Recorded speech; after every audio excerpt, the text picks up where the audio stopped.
Bonjour à tous! Aujourd'hui, je vous parle d'un sujet bien connu, les régimes. Allons-y!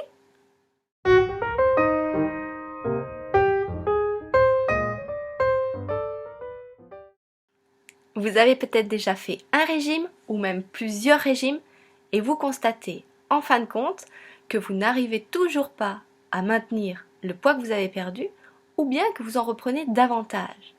Alors, qu'est-ce qui se passe? Comment ça fonctionne? Et comment vous libérer des régimes? Je vais vous donner quelques clés. Que votre régime soit hypocalorique, hyperprotéiné, hypoglucidique, dans tous les cas, il s'accompagne d'une restriction, d'une frustration. Il va à l'encontre du fonctionnement normal de l'organisme, du fonctionnement biologique, et donc forcément voué à l'échec. Mais pour aller plus loin, regardons ce qui se passe quand on fait un régime. 3 changements majeurs sont à noter. Numéro 1, le changement neurologique. Quand on fait un régime restrictif, qu'on diminue ses apports alimentaires, la nourriture va devenir plus obsessionnelle. On va y penser souvent.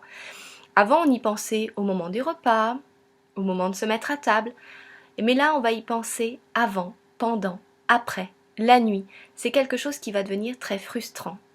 On peut développer par la suite des comportements obsessionnels, des compulsions alimentaires. Et c'est là que ça devient dangereux. Numéro 2, le changement métabolique. Il faut savoir que votre corps dispose de ce qu'on appelle un métabolisme de base. En fonction de votre quotidien, de votre activité physique, de votre poids, de votre âge, de votre taille, vous avez besoin d'un certain nombre de calories pour fonctionner de manière optimale. Quand on fait un régime restrictif, on va apporter moins de calories à l'organisme.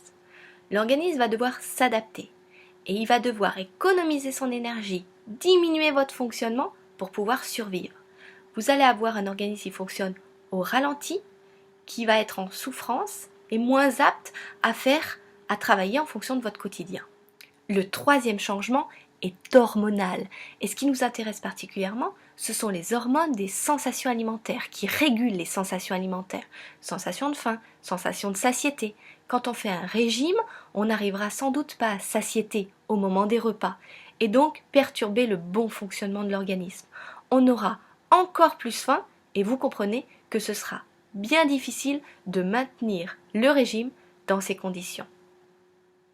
Alors, vous l'aurez compris, tous les régimes fonctionnent. Dès l'instant que l'on va puiser dans l'organisme, bouleverser son fonctionnement normal, on va aller chercher les graisses, on va aller chercher les sucres, on va aller chercher les muscles, on va chercher l'eau corporelle, tout ça va faire que sur la balance, le poids va diminuer. Or, on n'est pas allé chercher les mauvaises graisses, on n'est pas allé chercher ce qui dérange vraiment. Les études montrent que pour 80 à 90% des personnes qui ont fait des régimes, on a une reprise du poids dans les 3 à 5 ans qui suivent ce régime. Et même parfois une reprise au-delà du poids initial. Alors, qu'est-ce qui me fait reprendre du poids? Eh bien, la réponse se trouve dans les changements biologiques vus précédemment. Tout d'abord, durant ce régime restrictif, j'ai peut-être atteint un poids en dessous de mon poids de forme, le poids qui m'est déterminé génétiquement, biologiquement, et donc impossible à maintenir dans des conditions normales.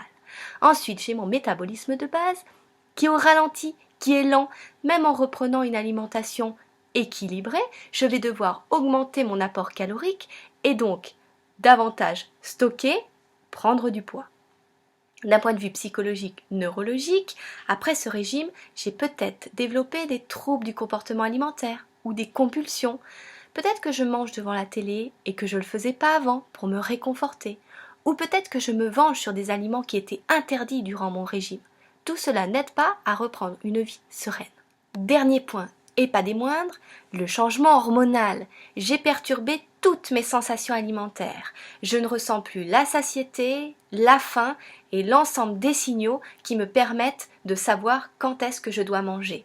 Et ça, c'est problématique quand on veut recommencer à manger, retrouver un équilibre. C'est ce qui va nous empêcher d'atteindre nos objectifs.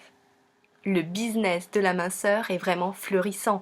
Vous avez des coachs, des amaigrissologues qui sont là à tous les coins de rue. Sur internet, à la télé, ils vont vous inventer des régimes les plus farfelus les uns que les autres. Alors bien sûr, ça va marcher à court terme. Si ça marche, c'est le régime, c'est grâce au régime. Après, si vous reprenez du poids, c'est de votre faute. On va vous dire que c'est à cause de vous, à cause de votre volonté. Or finalement, vous l'aurez compris, le régime, dès qu'on le commence, est voué à l'échec. Alors comment on fait pour s'en sortir? Une seule solution. Pour se libérer à jamais des difficultés avec le poids, il faut travailler en profondeur et ça prend du temps. Mais c'est quoi le temps finalement que ça va vous prendre pour tout le reste de votre vie où vous serez enfin libéré de ce poids, si je puis dire? Il faut travailler sur l'émotionnel, travailler sur l'origine du poids, sur ce qui bloque, sur ce qui fait qu'on stagne. Est-ce que c'est votre histoire? Est-ce que c'est justement l'effet yo-yo? Est-ce que c'est des traumatismes? Il faut apaiser, il faut y aller, et ne pas hésiter pour se libérer à jamais des régimes. C'est la seule solution.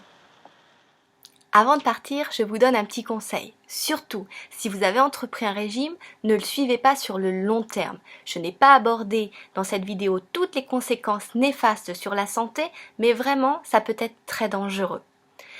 On ne peut pas parler d'alimentation sans parler du diététicien. Aujourd'hui, c'est le seul professionnel de santé qui est formé à 100% sur l'alimentation, la nutrition, la diététique. Il vous accompagnera dans tous vos questionnements et vos difficultés sur le poids, mais aussi d'un point de vue émotionnel et psychologique. Alors n'hésitez plus, allez en rencontrer un pour vous sentir mieux et vivre mieux. Voilà, c'est fini. Alors comme d'habitude, si vous souhaitez plus d'informations, n'hésitez pas à aller sur le site internet ou me contacter sur l'adresse mail. Je vous dis à bientôt en consultation. Au revoir.